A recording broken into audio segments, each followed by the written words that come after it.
Testing, 2, 3. 1, 2, 3, test, test. Great. Good evening, everyone. My name is Lisa Delaney. I am here from Bozeman, Montana, and actually live here in California now, but I spent a lot of time in Bozeman, Montana. It's got a little feedback, Dennis.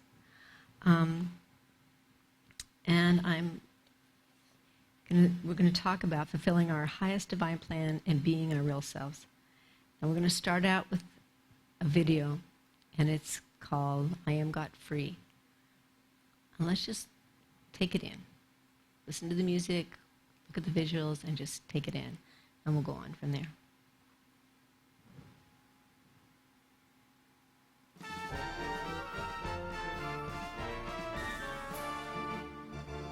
Obedient to holy will, true blue and everywhere. I stand with Saint Germain and Portia, always in the fray. Their word is my command, for I am at their beck and call. As freedom's agents guard me, through each victory standing tall.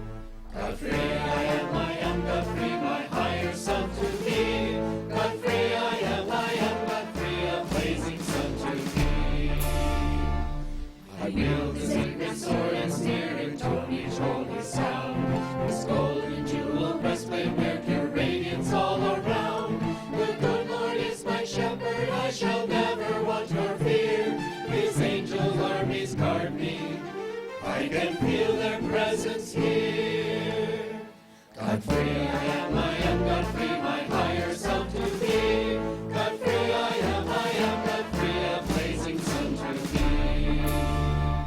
I'm stalwart, brave, courageous, and each test I meet with joy. I leap at every challenge, so God's love I may employ. For I believe in miracles as I learn to endure. Through humble service, holiness, my victory is sure. God free, I am God free, my higher self to thee. God free, I am God free, a blazing sun to thee.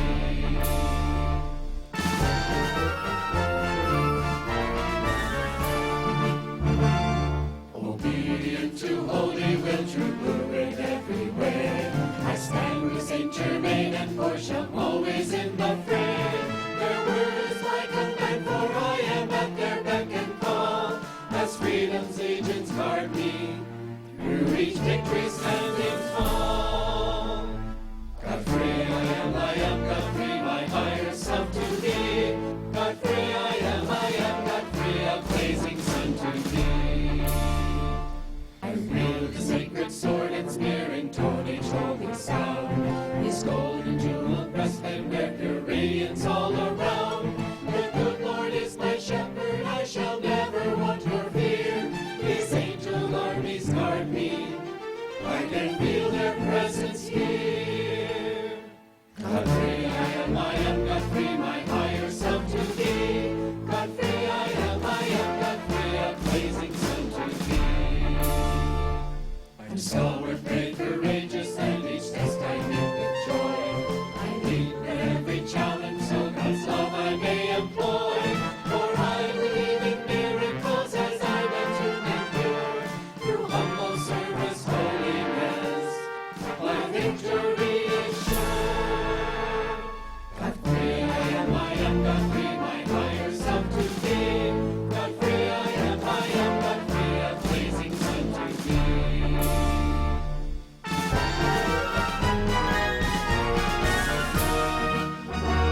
Obedient to holy will, true blue and everywhere. I stand with Saint Germain and Portia, always in the fray. Their word is my command, for I am at their beck and call. As freedom's agents guard me, through each victory standing tall. God free, I am God free, my higher self to thee. God free, I am God free, a blazing sun to thee. I wield the sacred sword and spear, intone each holy sound. His golden jewel breastplate wear pure radiance all around. The good Lord is my shepherd, I shall never want or fear. His angel armies guard me, I can feel their presence here.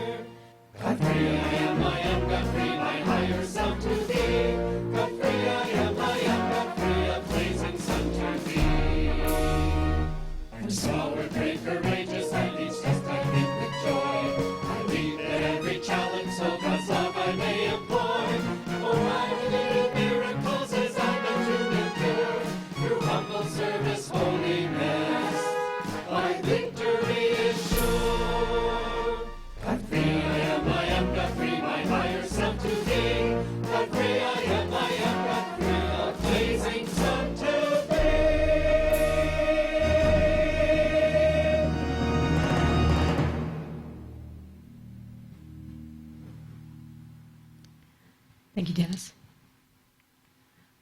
Okay, so little feedback. Thank you for turning it down. Can you talk about that video? You created that video, right? I did create the video.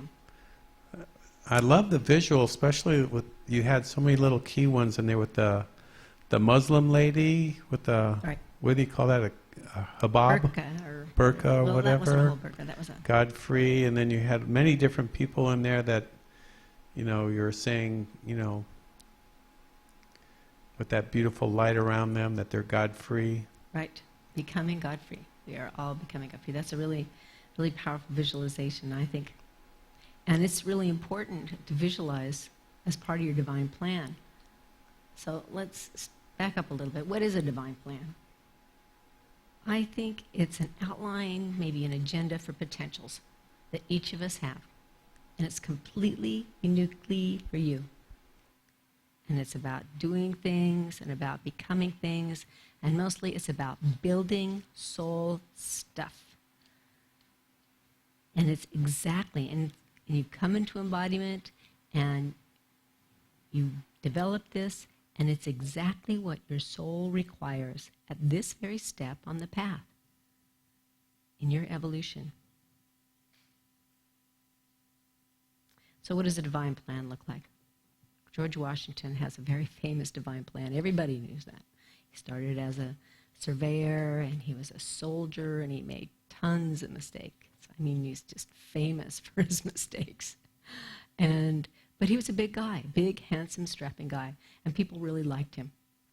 And so when it came time to have an army, because he had this big plantation on the Potomac, which we're all familiar with, Mount Vernon, I've actually been there, and it was in his family, and he developed it. And what was happening is the British were basically just fleecing the American farmers. They were charging them all these taxes, and they'd send off their wool and their tobacco and all their stuff, and they would buy things in England. And then back they would come, and they would not get the value for their dollar. So that was the problem. And then there was the taxes. Anyway, everybody got ticked off, and the Revolutionary War began. And when it came to pick a leader, he was the natural choice. And he made decisions along the way. He was not a great strategist, but he was smart enough to know to run. And he did a lot of saving of lives and just turning and run, because he was fighting against professional soldiers with guys that were farmers. And by God's grace, we won the Revolutionary War. But anyway, each of us comes into our life with this divine plan, with this agenda, and we have the free will choice to make decisions. And how do we know these decisions? It's by focusing in our heart, like Dennis has talked about a lot. We have a hotline to God. God is speaking to us all the time, believe it or not. And it's up to us to listen. There are other divine plans. It's been kind of a little mini divine plan for me over the last 10 days as I've developed this, what I wanted to say to you tonight.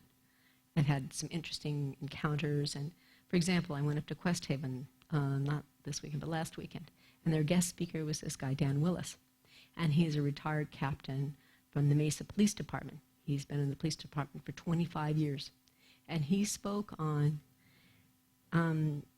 helping people the effects of prolonged exposure to violence and trauma that all of our first responders, police, nurses, EMTs experience. And he was a wonderful man. He gave a great speech. And he'd been a cop for 25 years in Mesa, California, which is not very far from here, and experienced PTSD, and wrote a book, Bulletproof Spirit, the First Responder's Essential Resource for Protecting and Healing Mind and Heart. And now he's out teaching people, teaching first responders, teaching, policemen how to cope with the stresses, the violence that they see every day. And then I saw a TV show with my husband. He likes to watch the BBC. And we watched this show on Flight, and I learned about this man by the name of Frank Whittle. He was born in 1901. He loved to play with planes when he was a boy, and they had little rubber band planes, if you can imagine, in 1901.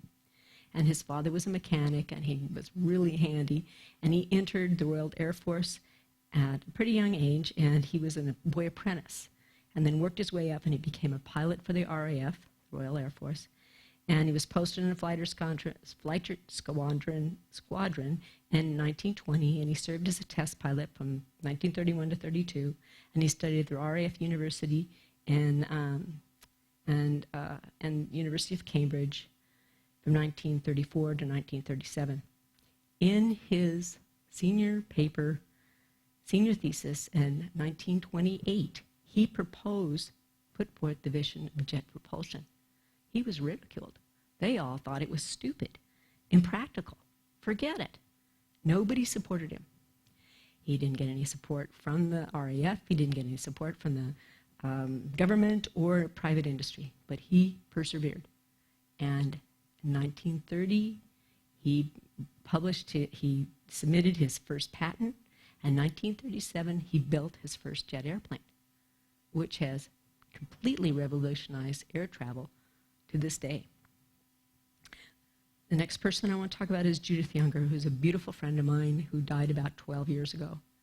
And I was blessed to be able to sit at her hospice bed for many, many hours and record her life. She just wanted to talk about her life and share it with her family. And she was a Depression-era child, but she loved to dance. And she joined a ballet company when she was a very young woman and worked really hard and eventually became the lead dancer. She was the prima ballerina. And somewhere along the line, she falls in love with the choreographer, and they ended up having 4 children. And her career amounted to a very short time as a prima ballerina. She ended up doing costumes and bit parts after that. So it's very interesting. She made that huge sacrifice to have a family, and this is not uncommon. Okay, but all these examples, from George Washington to Judith Younger, are individuals who are people who have listened within and followed their intuition and given their gifts and taken the steps on their divine plan. Okay, so where does your divine plan come from? Believe it or not, it is developed by your higher self in conjunction with your sponsoring masters over eons ago. This is not a small thing, it's a big thing, because it's not just our project. It's our project with a capital O. It's all the people on the earth who are doing something, and especially right now, you can definitely see that we require to work together. There is a great need for everyone to work together and many different issues in society.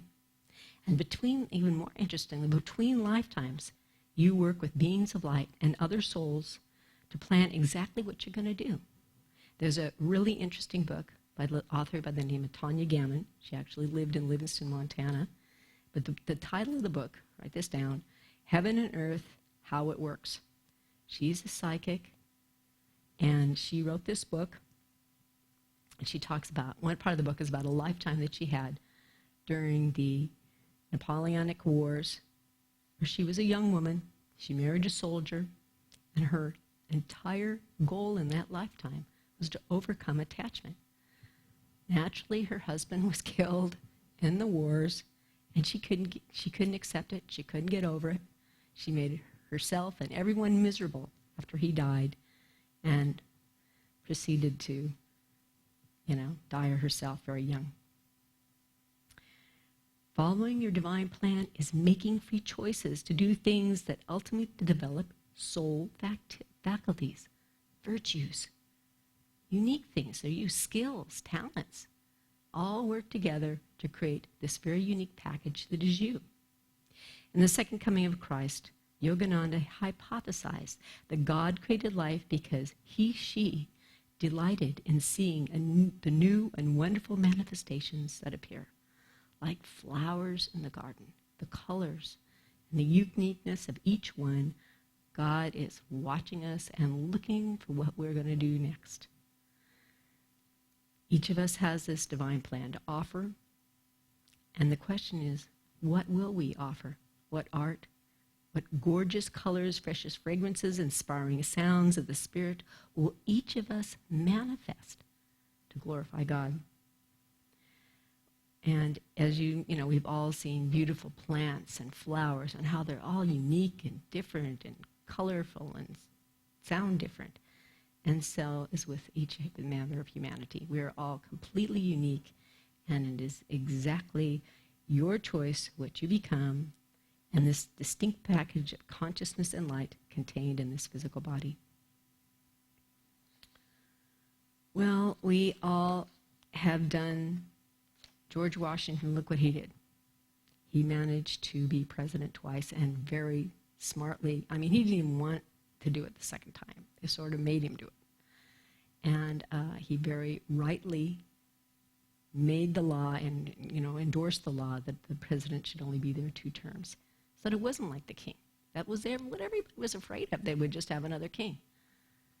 And he was a very shrewd man. Dan Willis, I actually spoke with him at Quest Haven, and he said that it is chronic among the police force that they don't eat well, they don't sleep well. He told me the story about regularly driving his car with his niece so he could eat some food, and what he's trying to do now with his book, Bulletproof Spirit, is to buck the system, old system that didn't allow cops to be scared, didn't allow, men even, to be frightened or to, be affected by all this violence around them.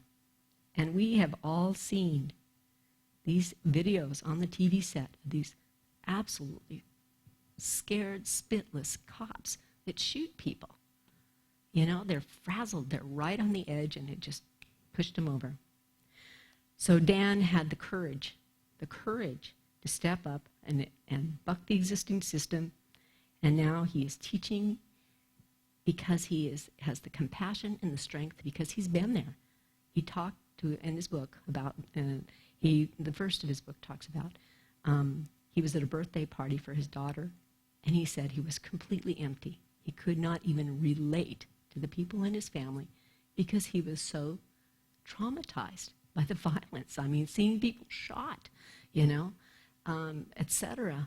People hollering and whatever he had to endure. And he was completely shut off from his family. He had the compassion to care, the compassion to go write this book, and the strength to follow it through. And now he teaches courses all over the country. He said he was going to Missoula next month. Frank Whittle, he was obviously a mechanical and aeronautical genius. He used his intuition and his skill to build a jet engine, which at its time was really incomprehensible to most of the people around. He faced tons of criticism, and he had the determination and the faith to move through it. Took him a long time, but he pulled it off.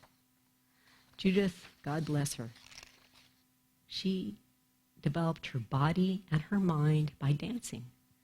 And her beautiful soul blossomed. She told me personally, God loved to dance through her. And she loved to dance with God, I'm sure. So she sacrificed her potential fame and career and fortune to raise a wonderful family. And this is what a lot of women have done. And it's a beautiful thing. To me, all these people are examples of people willing to work on fulfilling their divine plans. And I think we can all agree that they had something special to give. God bless George Washington. He had pain in his teeth to the max for years. He had these false teeth. And he endured. He went back to the White House a second time and put up with the squabbling and tons of criticism. You think they give Clinton and our current president a hard time? They criticized George Washington in his day. He was raked over the coals. So anyway, he endured. He had the strength and the courage and the vision. And these are what we're about, developing these soul faculties. And I suggest that. So the next half of it is, okay, we know what a divine plan is. So how can we be our higher self? Or what is our higher self? Our higher self is the ultimate expression of the beingness of God, or divinity through us. Okay, so what is it? It's soul stuff. It's virtues, kindness, compassion. Because, isn't that what God is? And it's like this heart-mind connection and this mind-heart connection. Knowing God in your heart and loving God in your mind. So that when you stay centered, you can make right decision. Okay, so how can we become more of our higher self each day? First, we accept that we are connected to God all the time. And remembering that we're actually spiritual beings in a physical environment, and letting go of doubts and fears in the mind, and at least recognizing, okay, that's a fear. Do I really want to go with that? In our busy lives, I know we have to pay attention when we're driving, balance our checkbook, all the things that are necessary in our lives. But there's lots of time in there where we can center in our hearts, connect with our God, and have that little bit of spiritual nourishment here and there at the stoplight or in the line at Walmart or wherever you are, accepting that presence of God, accepting that light into your heart. And visualizing, and just like in the video, that ray of light flowing down into your nexus of your heart and radiating out, giving peace and love to your environment. And Dennis talked about the change. This is being that change, becoming that change. And that's a powerful spiritual practice. Okay, so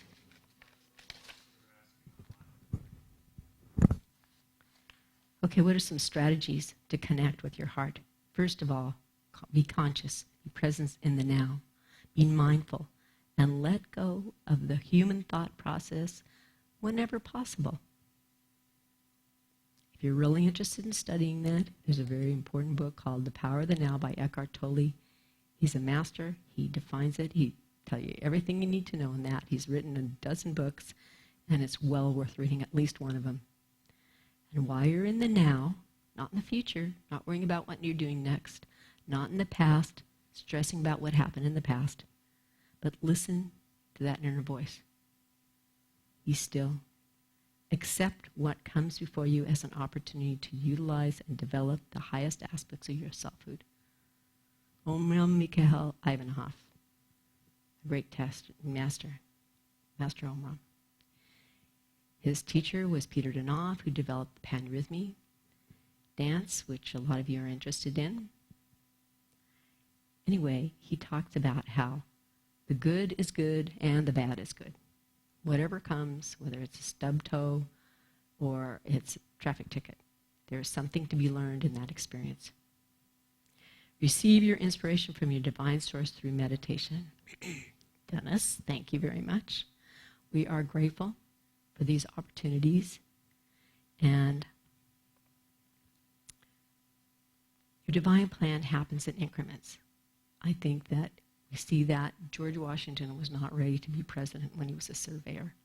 And when he was bumbling around in the wilderness, literally making mistakes, he started a war all by himself, hence his little troop. Anyway, so we grow. We make mistakes, we learn from our mistakes, and we grow. So visualizing, using your visualization, centering in your heart, and visualizing the light allows it to radiate out and uplift yourself and all those around you. Well, Dan talked to us about a lot of things, but one of the things he mentioned is that the best way to heal yourself or to get out of your ruts, human ruts, is to give. And most of us are not prepared to, bear arms or give shots like a nurse or, fight fires. But we can give of ourselves in many ways, through our talents and skills, but also through volunteering and through donating. And I just want to thank Dennis for offering this place. I mean, he's done this for 5 years, something like that, 3 nights a week. Longer, okay, like 1,000 of these. Creating a safe space for people to come, online and in person, to meditate. That's a terrific example of someone that has taken the step, fulfilling his divine plan. So each of us can be encouraged by all these examples and the examples of ourselves and others, and try to take the next step each day. Now we can look at the video again. We can talk about it. Why don't we play it again? Because now I would like you to look at, particularly as the light is radiating out from the heart, and you see this sphere of light. To me, that's a great way to go through the line in Walmart. Do you think we can take some questions, if there's anybody? Are you ready to take questions now? Do you have any questions? I'd love to answer. So, just going back to the divine plan. So, we all have a divine plan. Yep. And that is part of, as my understanding is when we were created, God had envisioned a divine virtue in the form of the person, whoever that is, or multi virtues, but primarily some individual aspect of herself, himself. The higher self, who is who you really are, unconstrained, pure God. Figured that one out with your sponsoring masters at the very beginning. You're right about that. And we've been working toward those unique qualities that are inherently yours, and you were born with them. You were born with your connections to certain masters. I mean, born, if you want to call that, coming out from the great central sun. There's much to that, but... And certain masters that you're attracted to have that same abilities. Right, they probably do. They're on the same wavelength or ray, or there's something that inwardly attracts the soul to their special master, because there's something that is familiar, family-like in the energy of the master that they want to outpicture. George Washington's master is Saint Germain. George Washington is an embodiment of Guy Ballard, whose pen name was Godfrey Ray King. He was an author and a great speaker for the I Am activities in the 30s. And his master is Saint Germain. But it wasn't something that just happened in that lifetime. He has been working with Saint Germain a lot along, and that's like a whole other lecture about their connections, the connections with your masters that help you along, that deep love, and how you really understand them and they really understand you, because you do have these similarities that Dennis is talking about, and freedom is what they're about. Godfrey Ray King, he wanted to be God-free, and had to, they tell stories about Guy Ballard, how he had kind of a temper, and how he finally just, get thee behind me, and walked away from it. He had a bad temper, you said? Well, I wouldn't say he has a bad temper. I think it was something that he was working on, the last embodiment. That's tough. Lori, did you have a question? Ava, you have a question.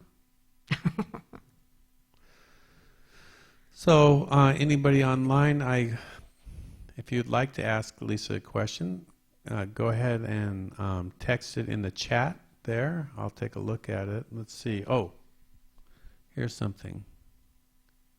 There's a show called Archeum that looks at George Washington this way as well. It examines the art in the White House as a temple, not a government building. It's a wonderful show to watch. I don't know if I'm pronouncing that right. Has anybody heard this show? Arcanum, Arcanum? Oh, you also mentioned that George Washington had, a major dental problem. They have his teeth, and they were made out of wood. Yep. That was the. We have dentists today. It was very difficult. I don't know what the medicine was like back then. There was a show called John Adams. Did you see that? I have seen that show. The terrible medicine. So they thought, there was smallpox going around, and they said, well, to cure the smallpox, we'll have to give you, we have to go to somebody who's infected with smallpox, and then, everybody gets a dose, and that will cure you from getting it. That's how they did it. And of course, that's how they, that's why smallpox spread so rapidly. One of the reasons, and of course, the dentistry was probably really nothing but pulling your teeth out, and a woodworker would come around and carve a tooth for you if you were rich. If you didn't have money, then you didn't have any teeth, basically. George Washington had some money, so he had some wooden teeth, and they have them in some museum somewhere. Well, as you can see, they were all components. I mean, we are all more familiar with the American Revolution, but they were all components that were part of that worked together. Each of those individuals had divine plans. John Adams, Thomas Jefferson, and of course Benjamin Franklin. If Benjamin Franklin had not been a very charismatic, clever guy, he didn't exactly invent electricity, but he made a very big experiment with a kite that was well published. Also, it's very interesting to note Benjamin Franklin had a series. He was a printer. That's what he started as, and he had this stream of print shops up and down the coast. And what he would do is he'd actually give them a printing machine, and he would print papers, and they'd pay him money. It was kind of a franchise, maybe the first franchise. Who knows? But anyway, he was a clever guy, and he was world famous. He was like Mick Jagger is today to the world. And he went to France, and he was idolized. He used to wear this little coonskin cap to the parties because the girls would just go, oh, my God. You know what I mean? And they just flocked after him. And he played the game, and he managed to talk the French into parting with their ships and their men and basically saving the war. And they, defeated Cornwallis at, I believe it was New York, and won the war for us by God's grace. But see, these are all components. That's an example of a lot of individuals that each had their own inspirations, individual inspirations to do different things. Thomas Jefferson wrote the Declaration of Independence with some help from a few other guys. But, they were all doing their little part. And the end result was the United States of America that we ran. I tell you, you think we have arguments now. It took them years to agree to sign the Declaration of Independence because they were scared. They knew that they would get hung, literally. It was their lives on the line. So, we take for granted a lot of things that we had. But these guys during the American Revolution put their lives, their fortunes, everything. If they'd lost, all of them would have been killed, and they would have lost all their property. So we really have two divine plans working simultaneously.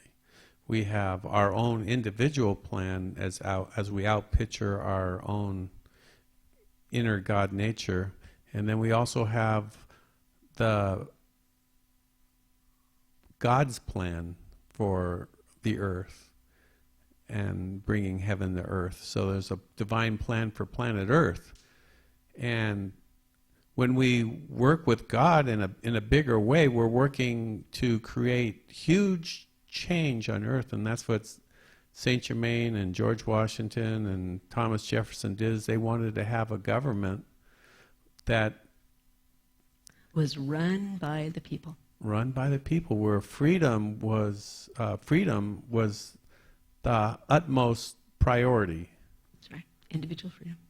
Life, liberty, and the pursuit of happiness. And they had So to vote. that was actually God's plan. So we have two divine plans running simultaneously. And at some point in your own soul development, as you grow in mastership of your own soul, you tune into the bigger plan of God's plan, the overall plan, and you start to join other people that are working on the same thing of bringing in this golden crystal age, this age of Aquarius. And what is the need for that to happen? And back then, there was just kings and queens. We needed to have a government. We needed to have checks and balances put in place. We needed to have system, medicine. A monetary system. And we needed to have a dentist. We needed to Desperate have for a dentist. we needed to have all these components in place for the time that we are living in right now, where there is this freedom, except in the Middle East and North Korea and a few other places. We have this freedom of religion. We have this freedom of pursuit of happiness, and freedom to think what we want to think, as long as we don't interfere with anybody else's civil rights. And those are the main components for the crystal golden age to come into manifestation. Well, it's, you can believe that right now there is some kid working in his father's shop that is very interested in ecology and will develop a cleaner way for air and systems. He's this very day developing the skills that he will require to be that wonderful inventor that it's going to develop something that's going to be clean energy. And that guy who invented the jet engine, if we didn't have jet engines, flying us, hither, we wouldn't have airplanes really today. We would be, there would be puddle jumpers. Those propeller planes, they're very problematic. The jet engine is, that's a huge thing. The problem was is they couldn't fly above the clouds. It was a combination of people. Again, that's another group of divine plans. There was another man that cracked the problem of pressure and pressure in the cockpit. There were guys that went up in balloons and they came down dead because your blood boils at 30,000 feet or whatever it is they fly at. Anyway, so there was a guy who worked on that. There was other people. But Frank Whittle did the jet engine. And now they were able to fly above the clouds, above the weather. And it was a much smoother ride and a quicker ride. And you could get to where you wanted to go much faster. Well, that's very cool. It's very interesting. There was a show that my dad used to watch. It was called Connections.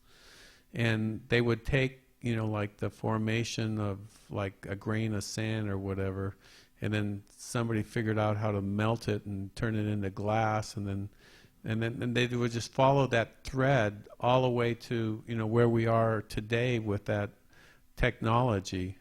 Without that technology, we wouldn't have the CPU. So, and because we have the CPU, the silicon chip, we have these supercomputers that can take us to Mars or build anything that we want to build. It's connections. But the overall divine plan for this planet, we're all working on that also, all simultaneously. Peace, brotherhood. You don't have to be afraid ever, because there's no one's gonna have to steal anything. It's like in Star Trek. The money is not necessary anymore because there's plenty of food, there's plenty of resources. And, this is the golden crystal age where all men are valued. Life is valued. Life in the womb is valued. Children are valued. Women are honored, And all this is coming. And it's a step at a time. I mean, think about it. People were in castles killing each other, 2,000 years ago or whatever it was, the Dark Ages. So we've made progress. We have made progress. Yeah, what was that show that we were watching, Ava? Rain, about the princess of Queen Mary of something from Scotland, and she had to go to France.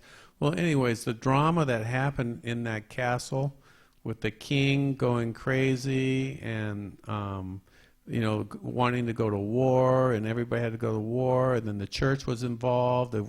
They wanted to control the king, and then there was the craziness because how backwards it was. The king had ultimate power to do whatever he wanted to do, and the people in France were all his slaves. Basically, they had to go to war whenever he said to go to war.